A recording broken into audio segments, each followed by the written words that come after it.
سلو خان یو خوا او د نبی علیہ السلام والد محترم عبدالله بل خوا چې قرآن دازیو که دا سلو خانو په سر راوخته الله د نبی علیہ السلام پلار بچ نوی زما یو نیکه اسماعیل علیہ السلام دی دا الله په نوم هغه ذبح ته تیار شوی دی او زما بل پلار عبدالله د الله په نوم ذبح ته تیار شوی دی وی زره دو ذبیحینو بچی نو دا قربانی دا اسماعیل علیہ السلام او د ابراهیم علیہ السلام هغه طریقه ده خصوصا د ابراهیم علیہ السلام چې مونږ په راتلونکي میاشت کې کوو. اوس قربانی به کیسو قربانی به مالدار سره کوي هغه انسان چې هغه د نصاب مالکی کم از کم 19 توله سره زر یا 2.5 توله سپین زر کې دا وسره 19 توله سره زر یا 2.5 توله سپین زر او یا د 2.5 تولو سپینو زرو قیمت چې دې زمانه کې وت غالبا 19,000 روپے به جوړیږي پاکستاني خدا الله چې صرف سره سپینی وسره او کسره سپین وسره ني نقد مالمی لکه سره سپین نشتا نو چې تقریبا 19,000 روپو مالک وي 2.5 توله سره سپینو زرو قیمت که تاسو ته چاته د توله ریټ معلومي نو ماته خو دغه ریټ معلوم دی دا محکمه ریټ ممکن به خیر معلومات وکړي دا خو د سرو زرو دي کنه سپینو زر یادم د 52 توله 2.5 تولو سپینو زرو مخکې ماته پوسټ 1500 روپے توله وچاندي اوس پته نه لګي چې سودا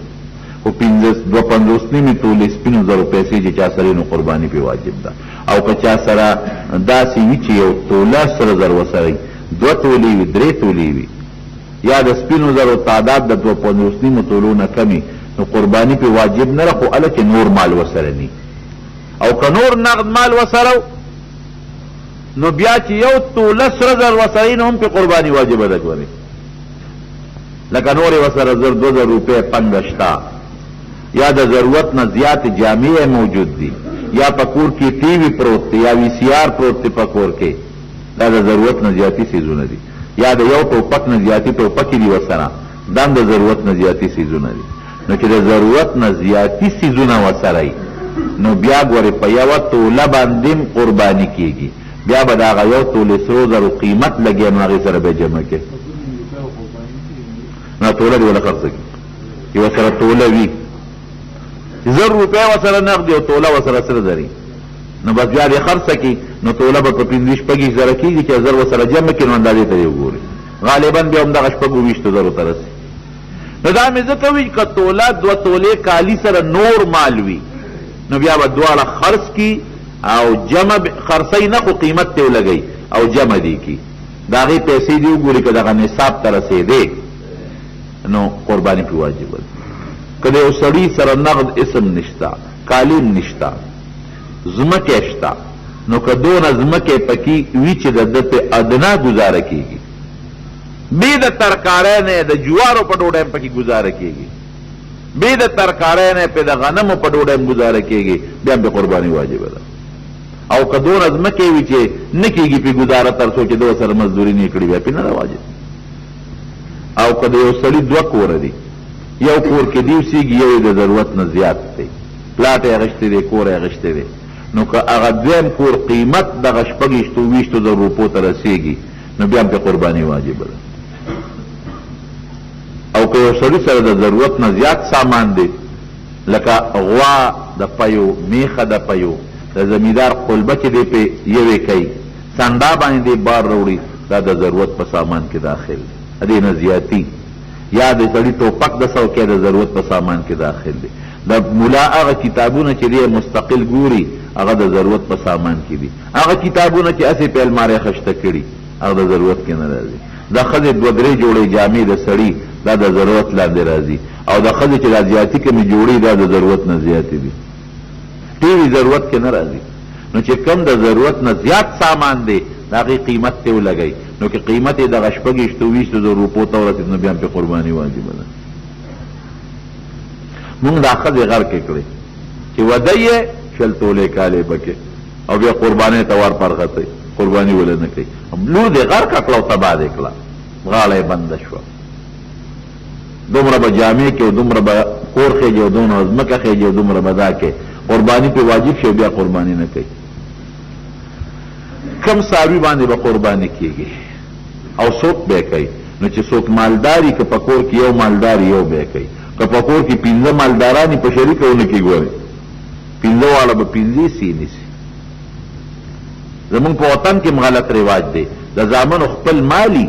او خپل دولتي وي او خپل پنګې وي او ښه ډېری، خو چې د قربانۍ ورځې راشي نه وي مونږ خو د یو پلار زامن یو شریک اوسېږو. کټوۍ خو نجي شریکه ده، کټوۍ دې شریکه ده، خو تو ګوره بینک کې خو د خپلې قصې پیسې جدا دي، کالي دې جدا دی، ځمکه دې جدا ده. ها ټیک ته که ټول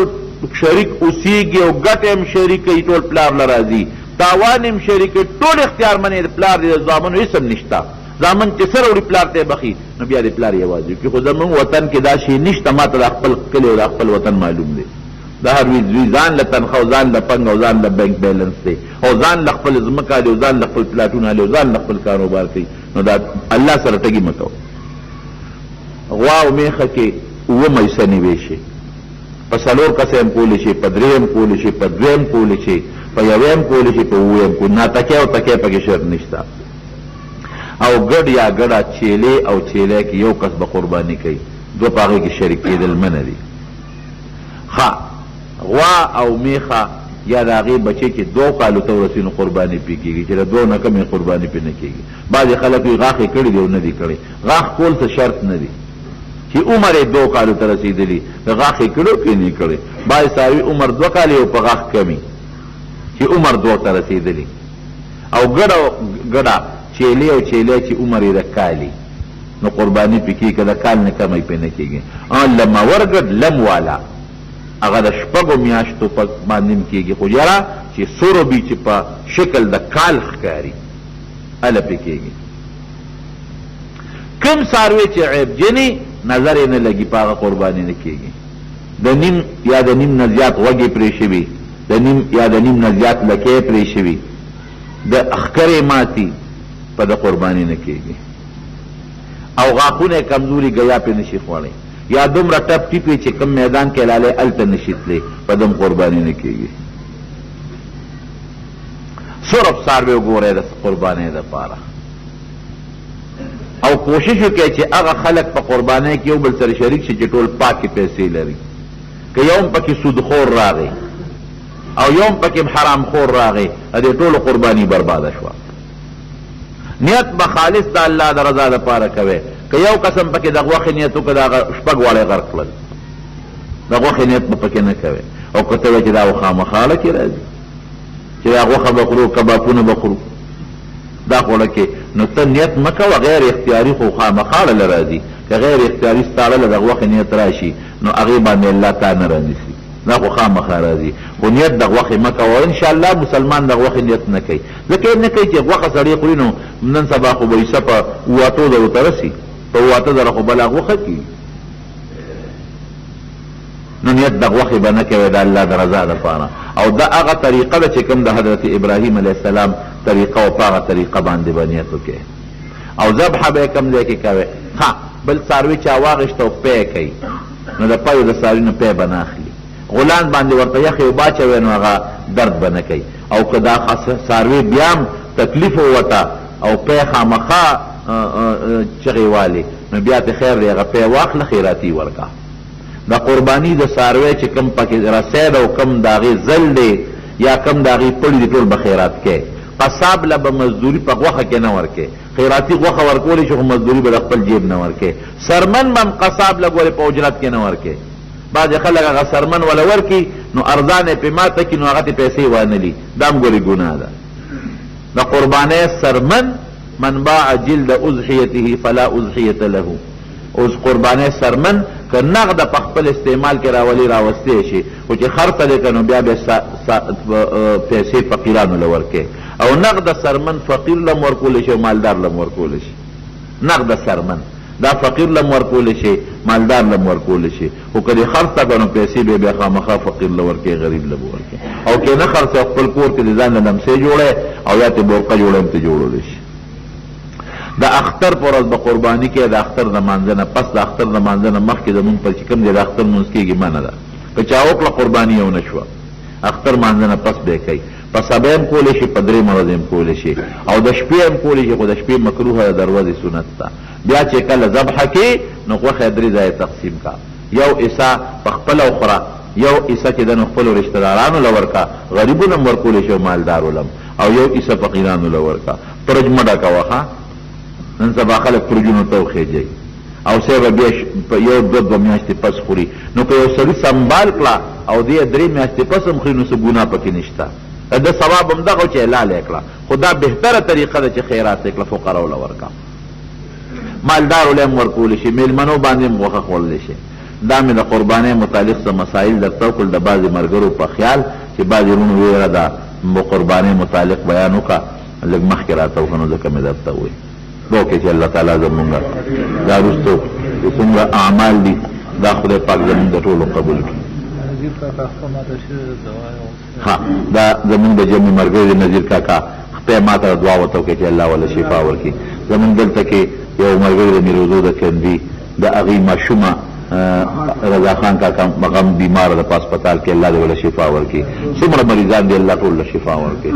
خدای څوک مریضان په کورونو کې و هسپتالونو کې ته وله شفا ورکړي خدای قرضداران د قرض نه خلاص کړي پروردګار زمونږ د حلال رزق نصیب کړي او زمونږ په دې وطنونو کې چې دا کومه پریشانې او دا قصې پسې شروع دي او دا مسلمانان مري خدای زمونږ د مسلمانانو ژوند محفوظ کړي زمونږ د مدرسو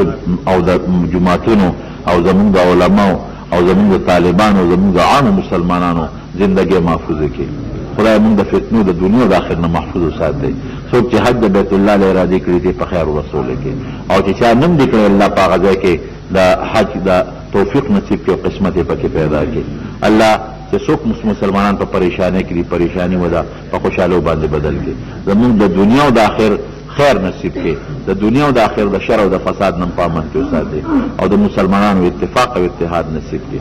ربنا ظلمنا انفسنا وان لم تغفر لنا وترحمنا لنكونن من الخاسرين وصلى الله تعالى على خير خلقه محمد واله وصحبه.